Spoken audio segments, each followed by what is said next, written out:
All right, so we're going to start by looking at question 23 from the practice test, which is negative 3x minus 8 equals negative 26. Now, this is a two-step equation, which means I'm going to have to do two things to solve it.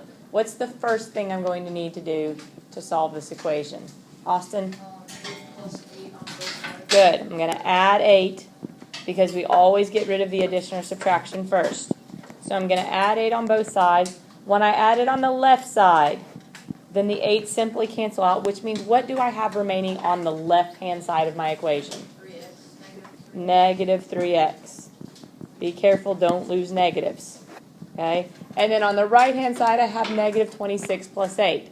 Now, if you feel super duper confident with negative numbers and you want to do them in your head, that's fine. But if you are the tiniest bit unsure, you will be allowed to use a calculator on the test.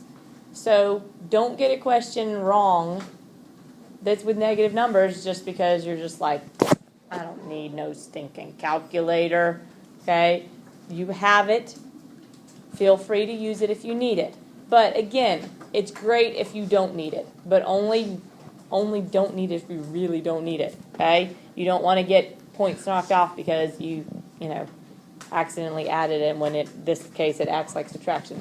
Negative 26 plus 8 is negative 18. Then my next step is anyone other than Austin, since he already answered? Nick? Well, what's your step, though? Oh, you divide by negative 3 on both sides. Good. Divide by negative 3 on both sides, which means on the left-hand side, the negative 3's go away, leaving me with x. And on the right, Nick, what did I get? 6. Right, positive 6. So my solution... I got that wrong in test. I put 6. I don't know. I'd have to look at what it said you answered. All right. So x does equal 6. All right. What other questions do we want to go over? Oh, and remember, you can always check your answers. And guys, it's really easy. If you have a calculator, which you will for the test, you can simply do negative 3 times 6 minus 8. And in your calculator, do negative 3 times 6, and that will give us negative 18. Minus 8 will give us negative 26. And oh, look, that's what it's supposed to be. So my answer works out. That tells me I've got it correct. You have another question, Austin? Number 19.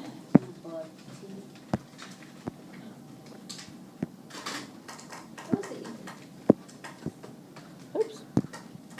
So number 19, we have negative 5 plus x equals 8. Now, the thing about this one that might have messed some of y'all up is that unlike most of them that we have seen in this section, our variable came second here, right? Almost every other one we've seen is like x plus 7, x minus 4, x plus negative 2, okay? Now, the reason that might mess you up is you might say, okay, it's addition, so to solve I'm going to subtract, and you might subtract 5. But what you have to understand here is this, am I adding 5 to x here? No, what's being added to x? Negative 5. And you could, in fact, on my answer key where I showed it, I actually reordered it. Since it's addition, we have something called the commutative property, which says, hey, if you're adding two things, if I say 2 plus 3, that's the same thing as 3 plus 2, right? So negative 5 plus x is the same thing as x plus negative 5. So I can rearrange it if I want like this, and then it's a little bit easier to see that, hey, yes, it's addition, so that means to solve I need to subtract, but I need to subtract negative 5 because I added negative 5. Those will now cancel, and I get x equals, and then 8 minus negative 5 is 8 plus positive 5, remember? And you can use a calculator to do it, or again, if you remember, our rule for subtraction is we keep the first number the same, we change the addition to subtraction, or other way, subtraction to addition, and then change the sign of the second number. So you get positive 8 plus positive 5, which is positive 13. So our solution here is positive 13. Nick? Why is the one that still has decimals? Do what? I guess it has decimals You have a calculator. right So what difference does it make if it has a decimals if you're allowed to use a calculator? here. I'm gonna have decimals on the table. Probably not, but even if you did, you have a calculator. Okay. All right, other questions? Other questions from the practice test you want to go over? Nick, Never mind. I don't have a question number, never mind on mine. I can't help you with that one. DQ? 20? Okay, hang on. I'm going to get DQs now. And then we'll come back to you. All right, number 20. We have x divided by 4 plus 2 equals 10. So what's the first thing I need to do to solve this one? Right. Always get rid of addition and subtraction first. So the first thing I need to do is subtract 2 on both sides. Now on the left side, if I subtract 2, I'm left with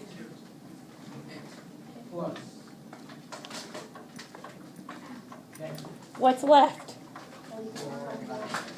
X divided by 4. All that went away is the 2's, meaning all of that is still there. So on the left-hand side, I don't have x, I have x divided by 4. And on the right-hand side, I have 10 minus 2, which is 8.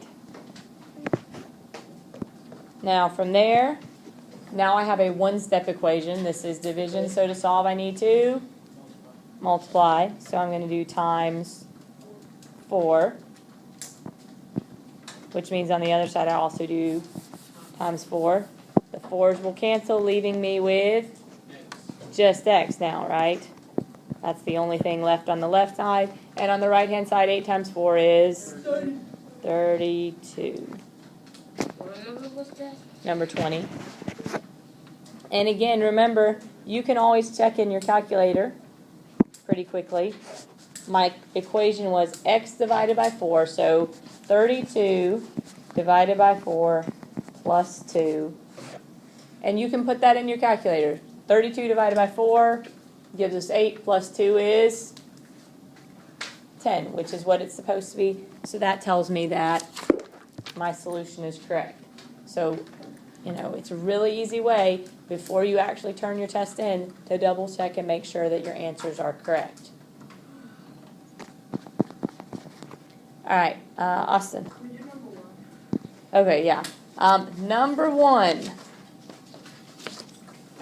And I may probably have not emphasized this enough in my class. So, number 1 is talking about the definition of the word solve. Okay?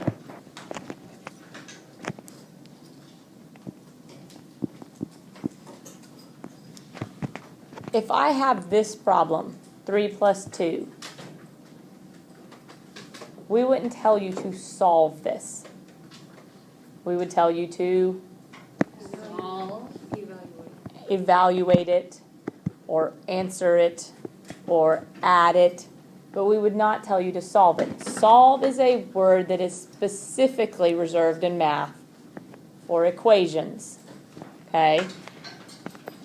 Which is why when we solve something, we are finding the value of the variable. So if you look at the options, option A was find the answer.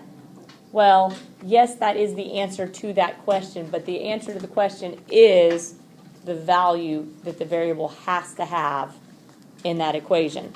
So, for instance, if I have the equation x plus 7 equals 9, then the solution to that is x equals 2. It's what value for the variable makes the statement true. So for number 1, option B, find the value for the variable, is what solve really means. And again, there's a find the answer is an okay answer, but it's not the best one. Always make sure with multiple choice tests that you read all 4 options, because just because an answer sounds okay, it doesn't mean that it's the best possible answer. All right, other questions? Other questions from the practice test? Nick?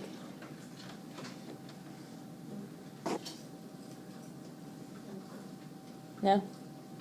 All right, we'll tell you what then. The remainder of the time in class, which is about 10 minutes, I want everyone working in IXL. I'm going to come around, and if you have a question, but maybe you're a little shy and didn't want to ask in front of the rest of the class, you can call me over and I can try and work with you a little one-on-one. Remember, you need to be showing your work properly. So on IXL, it's online, but I still would like for you to practice showing your work, because on the test tomorrow, I'm going to expect work to be shown.